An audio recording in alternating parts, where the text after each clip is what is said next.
Hello po sa inyong lahat. Welcome to my channel. Ang lulutuin natin ngayon ay pork dinuguan. Ito yung mga sangkap natin. Ito yung pork natin. Ito yung dugo ng baboy, laurel at paminta. Panggisa natin, bawang, sibuyas, luya.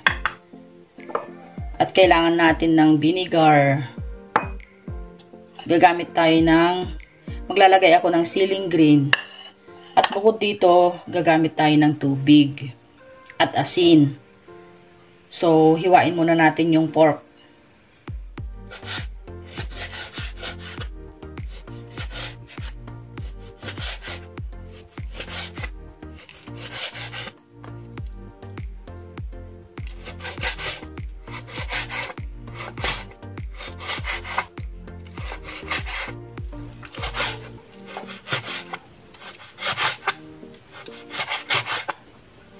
Ayan, painitin na natin ang ating kawali.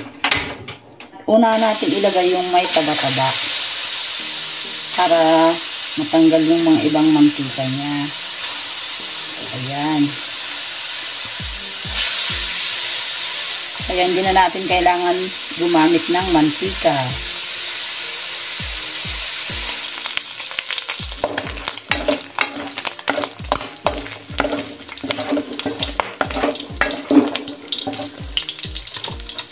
Ilagay na natin ang ating luya.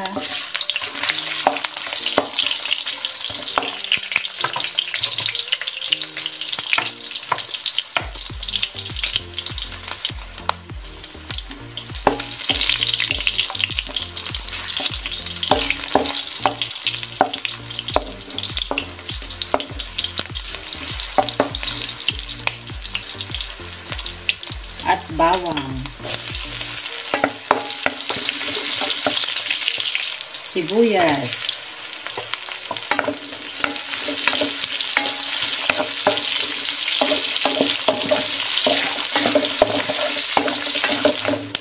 At ilagay na rin natin ang ating natitirang pork.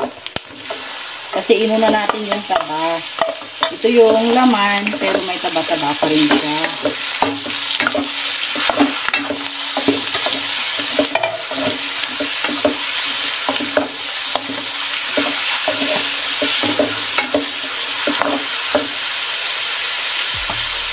Lagay na rin natin ang laurel at paminta.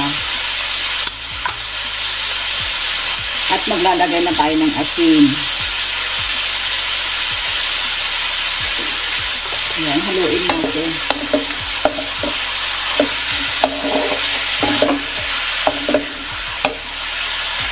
Takpan muna natin. I-check natin.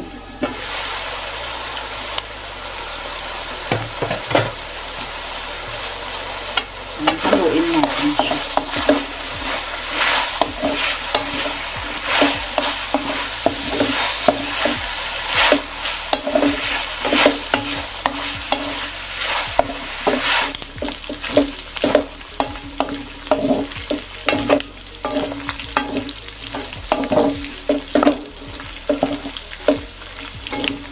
Ngayon ay maglalagay tayo ng 3 cups na tubig para palambutin muna natin siya.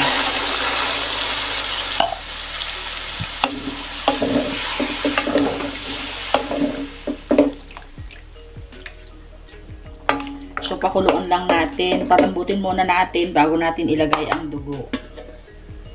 Takpan muna natin.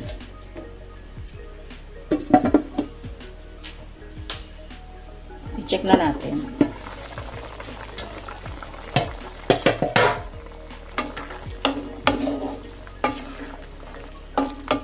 Check natin kung malambot na. Ano, okay na siya. Ilagay na natin ang dugo. So, ito yung dugo natin, eh.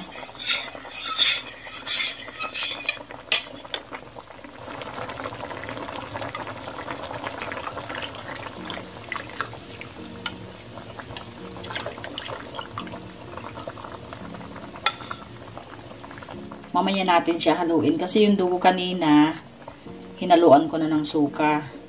Kaya mamaya natin siya haluin. Hayaan muna natin siyang kumukulo na ganyan. Ayan, pwede na natin siyang haluin.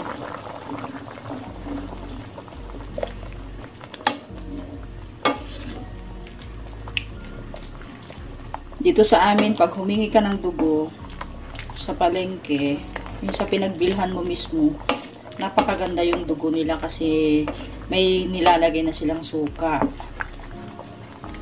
Ayan. Ganyan lang natin siya. Ayan, hintayin lang natin medyo kumunti yung sabaw niya.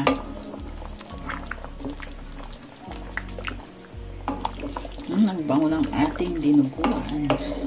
At sana po nagustuhan po ninyong ating recipe ngayon.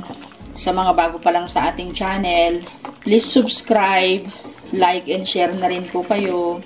At pindutin na rin yung notification bell para updated kayo sa tuwing may bago tayong recipe. At sa mga nakapag-subscribe na, marami pong salamat sa walang sawang panonood. Ingat po tayo palagi. God bless. Ayan, ilagay na natin ang ceiling green. Ayan. Gusto natin yung medyo may sabaw-sabaw.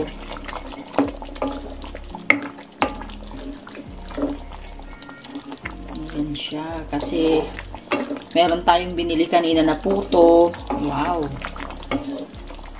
Sarap ng ating merienda. Pwedeng pang ulam at pang merienda. Lutuin lang natin ng kaunti yung nilagay natin na green chili. At syempre, tikman na natin. Kuha tayo ng isang ganun niya. Sakto lang yung asin niya. Pero kailangan natin magdagdag ng asin. Lagay tayo ng konting asin. Yan, pasintabi lang po sa mga hindi nag-uulam or kumakain ng dinuguan. Pasensya na po. Luto ng ating pork dinuguan.